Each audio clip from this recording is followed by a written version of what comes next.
So what 3 steps can you take today to try to get your offer accepted in this strong seller's market?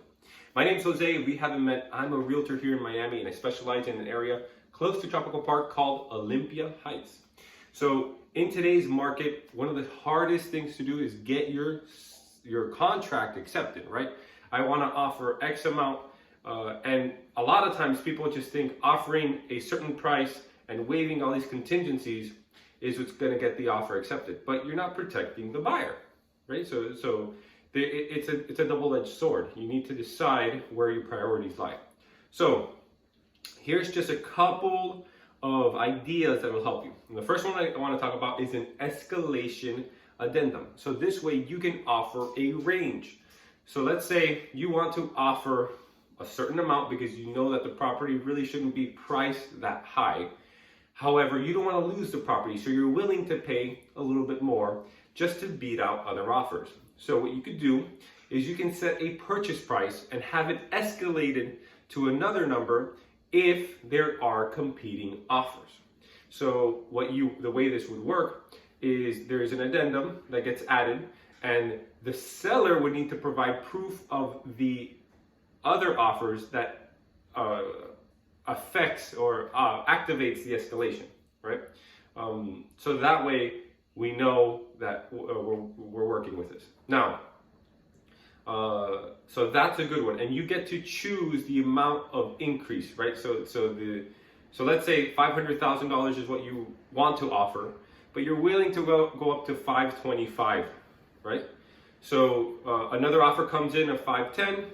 And you put an escalation amount increase of 5,000. So now your purchase price goes up to 515,000 without you having to draft another contract, getting more inspections, having it reviewed again. So that is a good one. Now, the obvious one that everyone talks about is waiving the appraisal and waiving the inspection. Lenders typically won't want you to waive an appraisal because they are not going to lend if they can't justify the price of the home. So what you can do is come out of pocket so that you are willing to pay X amount of money above the appraisal, not to exceed the original purchase price of X, right? So this way your offer stands out. The seller sees, oh, I'm going to be getting more, and you could still control that. So you will only pay more if you choose to pay more. So you need to decide what it's worth to you, and unfortunately in this market where there's so little inventory, it's very hard to get an offer accepted. Now, the third option that we have, one that's not utilized very well, is the kick-out clause. And the reason it's not utilized well is because the kick-out clause, what it does is that the seller can kick you out for another buyer, right?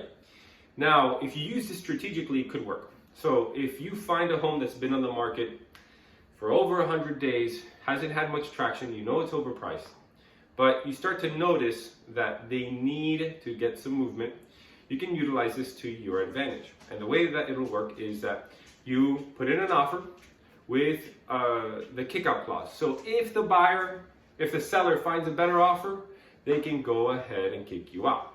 But in the meantime, you can start the process of purchasing it.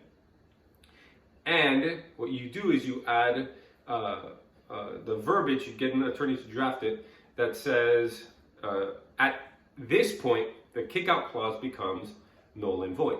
So after the inspection period, after the appraisal, within X amount of days, once the buyer secures, sells his house, whatever contingencies you may have, put that in the paper. And that way it protects you, gives the seller the opportunity to accept a better offer, but at a certain point, it becomes concrete and you can move forward towards closing. So that's it for today's video. If you have any questions, feel free to reach out to me. Like, subscribe. I'd love to hear your feedback. Anything else that maybe you've utilized that has helped you get your offer accepted in today's market. All right, until next time, guys.